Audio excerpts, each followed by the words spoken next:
Good morning students. આજે આપણે standard 10th Gujarati પૂરક વાચન ચેપ્ટર નંબર 2 અનોખું મૈત્રી પર્વ, આ પાઠનો સાહિત્ય પ્રકાર છે પ્રાણી કથા.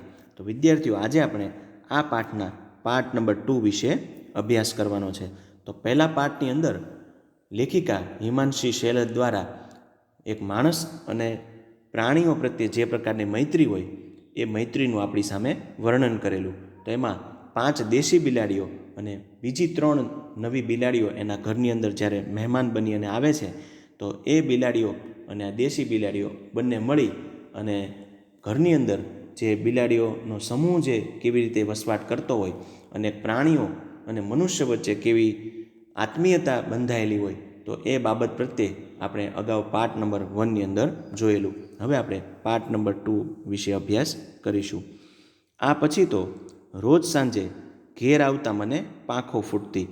ઓરડામાં પેસી બારનું બંધ કરી પહેલાં ખાણીપીણી ચાલે, પછી અગાશીમાં સીધી પહોંચે અમારી મંડળી.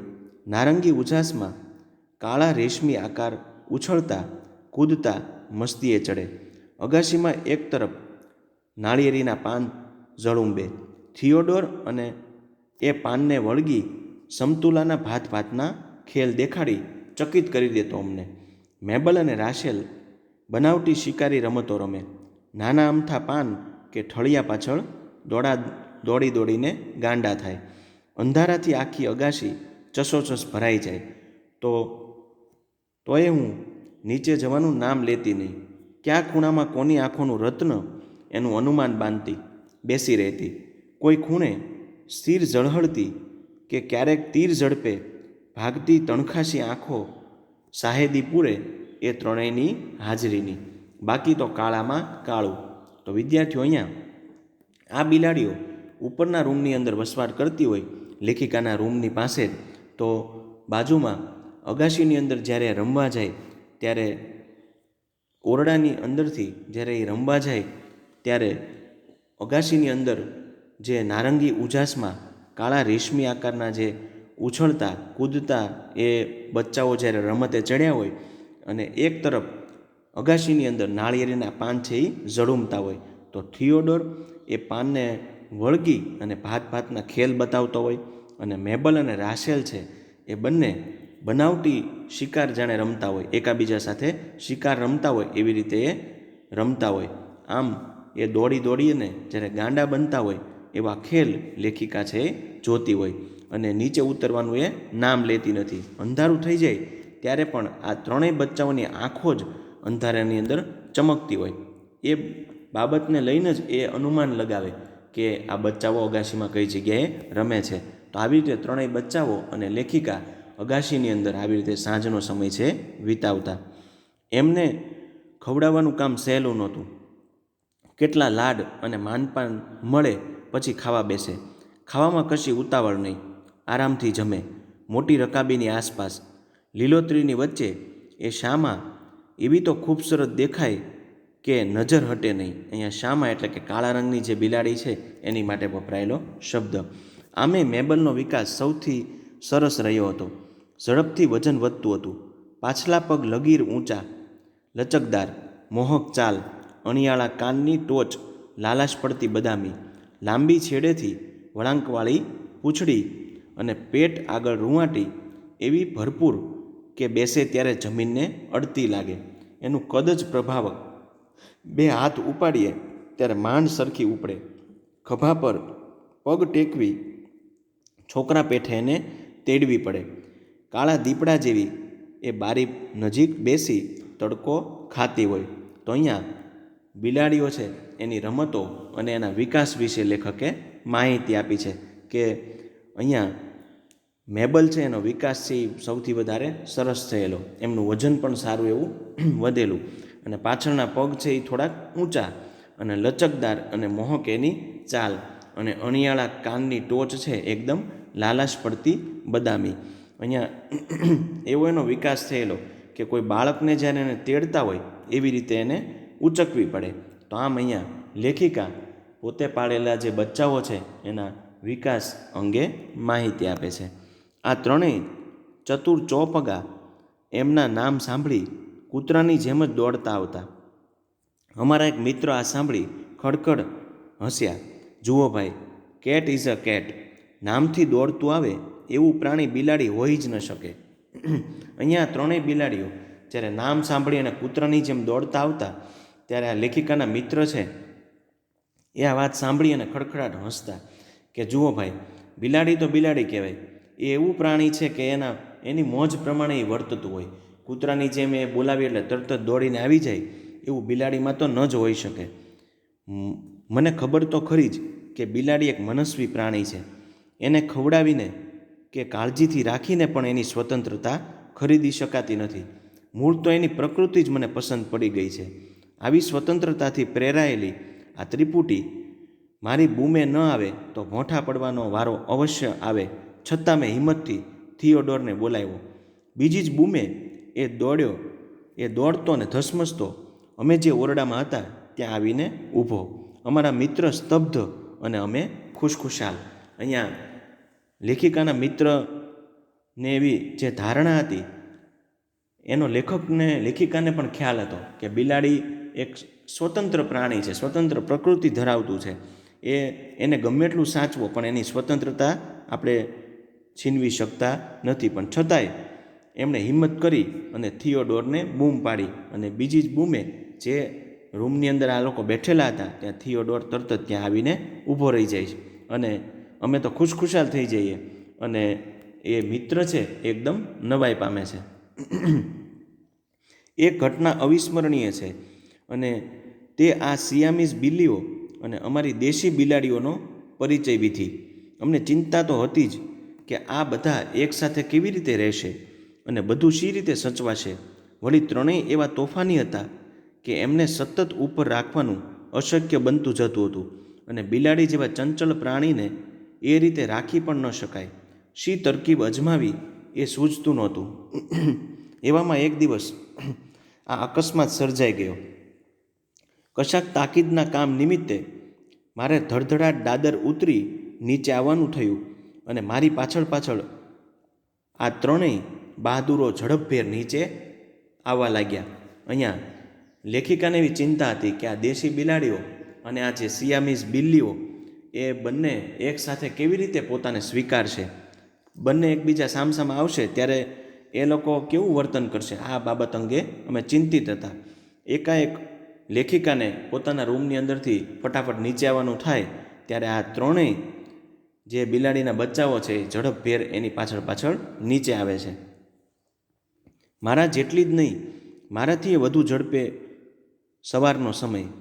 અમારી રફટફ દેશી બિલાડીઓ શિરામણ પતાવી રાતની રખડપટ્ટીનો થાક ખંખેરવા આગલા ઓરડામાં મન ફાવે ત્યાં ઊંઘ તાણતી હતી.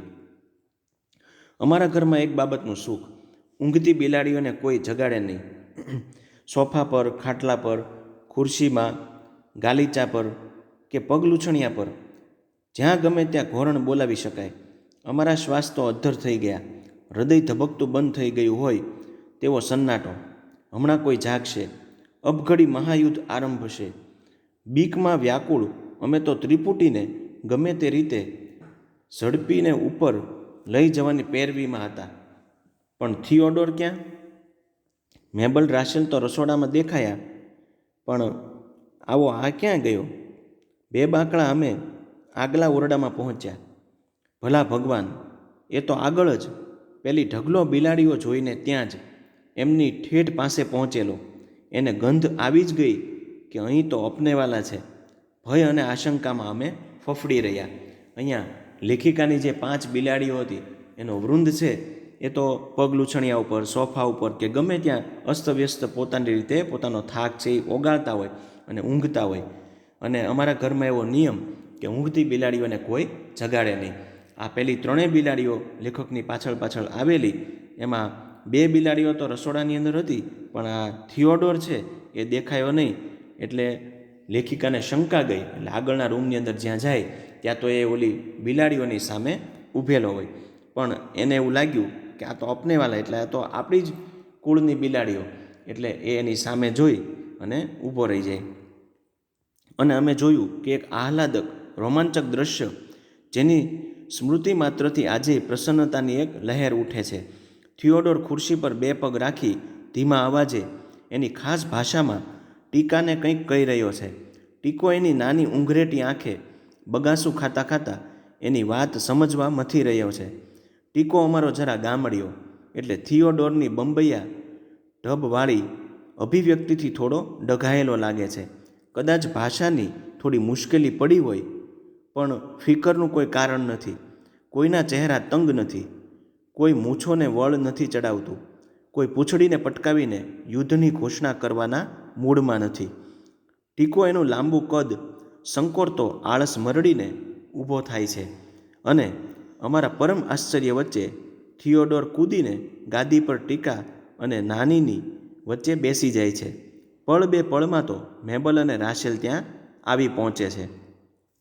મેબલ પારકાને જોઈને રાજી થઈ ગયેલી દેખાય છે. એને હળવળું અવાજે બોલાવે છે.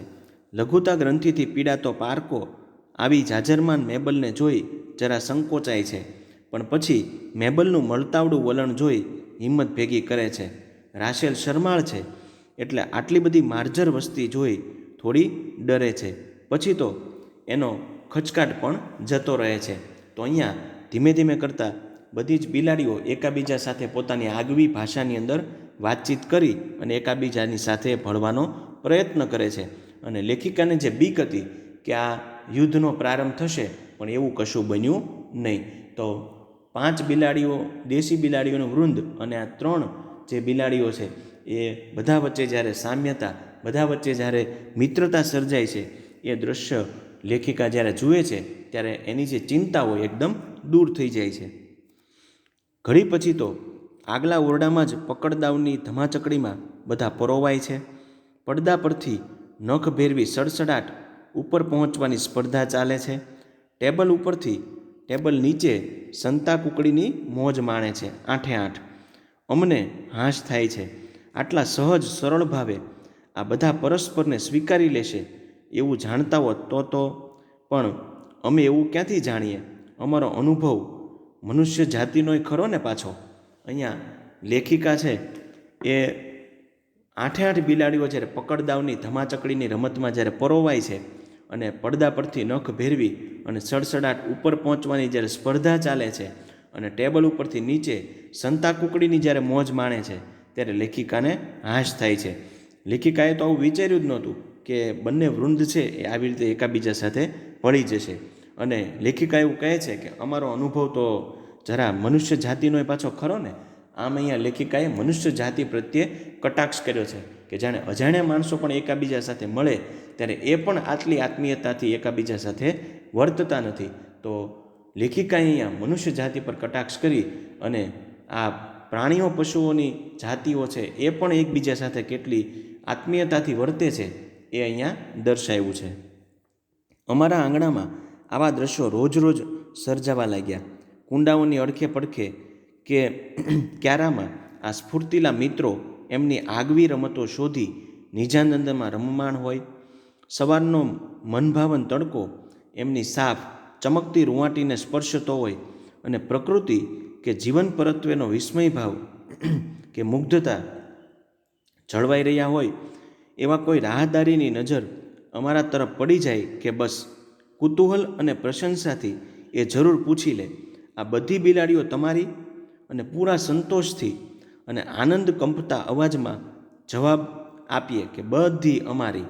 તો અહીંયા જ્યારે લેખિકાના આંગણાની અંદર આવા દ્રશ્યો રોજ રોજ સર્જાવા લાગ્યા, કુંડાની અડખે પડખે, અને એ લેખિકાનું ફળિયું છે ત્યાં બધા જ બિલાડીઓનું આખું વૃંદ છે એ સરસ રીતે જ્યારે એકાબીજા સાથે રમતું હોય ત્યારે રાહદારીઓ એટલે કે રસ્તે ચાલતા જે માણસો છે એ કુતૂહલથી આ 8 બિલાડીઓને જોતું જ રહે અને આ લેખિકાને પૂછી લેતા કે આ બધી જ બિલાડીઓ તમારી? ત્યારે પૂરા સંતોષથી અને પૂરા આનંદ સાથે અમે એ રાહદારીઓને જવાબ દેતા કે હા, આ બધી બિલાડીઓ અમારી. અને મને તો એવું એ થાય કે માત્ર આટલી જ શા સારું, હું પ્રત્યેક બિલાડીને ચાહું છું, એટલી ચાહું છું કે મને તો બધી જ મારી લાગે છે. આટલું ઓછું હોય એમ અમારો દોસ્ત લાલિયો પણ આ રમત સમયે પૂરી અદબ જાળવી બેઠો હોય. ત્યાં એના મોટા કદને લીધે રમતમાં સીધો ભાગ લેવાનું એને માટે શક્ય નથી, છતાં કપાળે કરચલી ધારણ કરી થોડી રમૂજ સાથે અને પૂરા ગૌરવથી એ બિલાડીઓની ધમાલ જોતો રહે. હા, આ છત્ર હેઠળ કૂતરા અને બિલાડીઓ સાથે રહી શકે છે, પ્રેમથી, સદભાવથી. હવે કોઈ માણસો માટે એવો શબ્દ પ્રયોગ કરે કે આ લોકો તો કૂતરા બિલાડા જેવું લડે છે, તો હું મારી જીભ કચરી બેસું, એમાં મારો કોઈ દોષ ખરો? હવે અહીંયા આ બધી જ બિલાડીઓ એકી સાથે જ્યારે રમતી હોય ત્યારે લાલીઓ નામનો જે કૂતરો છે એ પણ શાંતિથી આ દરેક બિલાડીઓની જે રમત છે એ નિહાળતો હોય. એ સીધી રીતે આ રમતની અંદર દાખલ થતો નથી, પણ એ પોતાની જાણે સંમતિ આપતો હોય એમ એ આ બધી જ બિલાડીઓની રમતને સ્વીકારે છે. અને કોઈ જ્યારે એવો શબ્દ પ્રયોગ કરે કે આ લોકો તો કૂતરા બિલાડાની જેમ લડે છે, ત્યારે હું મારી જીભ કચરી બેસું, એટલે કે મને ગુસ્સો આવે અને તમે જ કહો કે એમાં મારો કોઈ દોષ છે? જ્યારે મારા ઘરની અંદર આટલી બિલાડીઓ અને એક કૂતરો પણ જ્યારે સારી રીતે વસવાટ કરતા હોય તો હું કેવી રીતે સ્વીકારું કે લોકો કૂતરા બિલાડાની જેમ ઝઘડે છે? કારણ કે મારા ઘરની અંદર જ કૂતરા અને બિલાડાઓ એકસાથે સારી રીતે વસવાટ કરે છે. તો વિદ્યાર્થીઓ, અહીંયા પ્રાણી પ્રેમ મનુષ્યનો વર્ષોથી આપણે જોતા જ આવીએ છીએ, અને આ પાઠની અંદર પણ આટલી બધી બિલાડીઓનો સમૂહ અને એક કૂતરો કેવી સારી રીતે સાથે મળીને વસવાટ કરતા હોય એ ભાવ અહીંયા હિમાંશી શેલત લેખિકા દ્વારા વર્ણવાયા છે. તો આ પાઠની સમજૂતી બાદ આ પાઠની શબ્દ સમજૂતી આપણે જોઈએ. સમાનાર્થી શબ્દો: ઉત્તેજના તો ઉશ્કેરણી કે આવેશ, ઉત્કંઠા તો આતુરતા કે અધીરાય, શ્રમ તો મહેનત, પેંતરો તો યુક્તિ કે પ્રપંચ, ઢબ તો પ્રકાર કે પદ્ધતિ, માર્જર તો બિલાડો, સાહેદી તો સાક્ષી, સન્નાટો તો શાંતિ કે નીરવતા, મુગ્ધતા તો મુગ્ધ હોવાપણું, નબીરા તો દીકરા કે દીકરીનું સંતાન, જાસૂસ તો ગુપ્તચર કે બાતમીદાર, મસ્તી તો ચકચૂર હોવાપણું અડપલું, માતેલું તો મત બનેલું, અનુમાન તો અટકળ કે સંભાવના, મનસ્વી તો સ્વચ્છંદી, પેરવી તો તજવીજ કે યુક્તિ, ફિકર તો પરવા કે ચિંતા. તો વિદ્યાર્થીઓ, અહીંયા આ પાઠનું આપણે સમાપન કરીએ. Thank you.